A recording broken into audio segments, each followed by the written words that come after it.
కల్వకుంట్ల తారక రామారావు గారు సంస్కారం గురించి మీరు మాట్లాడితే ఈరోజు నవ్వొస్తుంది. ఎందుకంటే గతంలో మీ తండ్రి గారు ముఖ్యమంత్రి ఉన్నప్పుడు వారు మాట్లాడిన మాటలు యావత్ తెలంగాణ సమాజం చూసింది.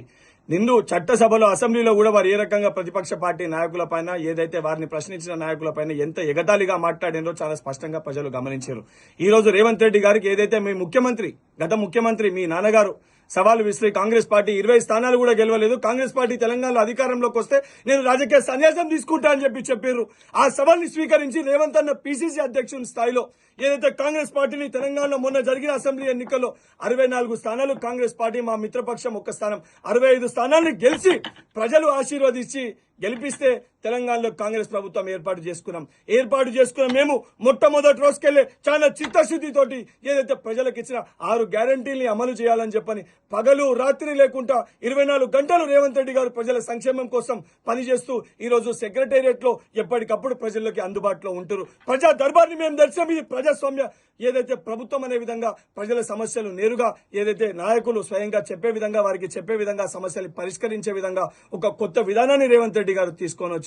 మీరు గతంలో ఏదైతే కేసీఆర్ గారు ముఖ్యమంత్రి ఉన్నప్పుడు చేసింది ఏదంటే ఏదైతే దళితుని ముఖ్యమంత్రి చేస్తా అన్నారు చెప్పి మోసం చేశారు. విద్యార్థులకి KG to PG ఉచిత విద్య అని చెప్పి మోసం చేశారు. యువకులకి 2 లక్షల ఉద్యోగాలని చెప్పి మోసం చేశారు. మైనార్టీలకి 12% రిజర్వేషన్ అని చెప్పి మోసం చేశారు. గిరిజనులకి పోడు భూములు అని చెప్పి మోసం చేశారు. రైతులకు ఏకకాలంలో రుణమాఫీ చేస్తామని చెప్పి మోసం చేశారు. బీసీలకి బీసీ బంధు అని చెప్పి మోసం చేశారు. దళితులకి దళిత బంధు అని చెప్పి మోసం చేశారు. మీరు చేసింది ఏంటి అంటే కేవలం కల్వకుంట్ల కుటుంబం కోసం తప్ప తెలంగాణ ప్రజల కోసం వారి సంక్షేమం కోసం మీ ఏ రోజు కూడా ఆలోచించలే. కానీ ఈ రోజు రేవంత్ రెడ్డి గారు చాలా చిత్తశుద్ధితోటి వారి ముఖ్యమంత్రి అయినాక 3వ రోజే ఏదైతే నిరుద్యోగులకి రేపటి తెలంగాణ భావి భారత పౌరులకు ఇచ్చిన మాట మేరకు TSPSC ప్రక్షాళన చేశారు. వేలాది ఉద్యోగాలను నింపుతున్నారు. మహిళలకి ఉచిత ట్రాన్స్పోర్ట్ ఫెసిలిటీ ఇచ్చారు. ఏదైతే బడుగు బలహీన వర్గాలకి 500 రూపాయలకి మీరు బీజేపీ పార్టీ అమాంతంగా గ్యాస్ సిలిండర్ ధర పెంచేస్తే 500 రూపాయలకి గ్యాస్ సిలిండర్ ని అందిస్తున్నారు. ఈ రోజు 200 యూనిట్ల ఉచిత కరెంటు కాంగ్రెస్ పార్టీ అందిస్తుంది. 4 గ్యారంటీలు ఈ రోజు మేము ఇంప్లిమెంట్ చేస్తాం. దానితో పాటు 70 రోజులు పూర్తి కాకముందే 4 గ్యారంటీలు ఇంప్లిమెంట్ చేస్తాం. మేము చెప్పిన విధంగా 100 రోజుల లోపల ఉన్న పథకాలన్నీ కూడా మేము ప్రజలకు ఏ రకంగా ఇయ్యను అనే స్పష్టత మాకుంది. తీసుకునే ప్రజలకి స్పష్టత ఉంది. ఇవన్నిటినీ పక్కన పెట్టి ఇష్టం ఉన్నట్టు రేవంత్ అన్న బయటికి రా మల్కాజ్గిరిలో చూసుకున్నాం చెప్పి మాట్లాడుతున్నావు. రామన్న నీ స్థాయి రేవంత్ అన్నది కాదు.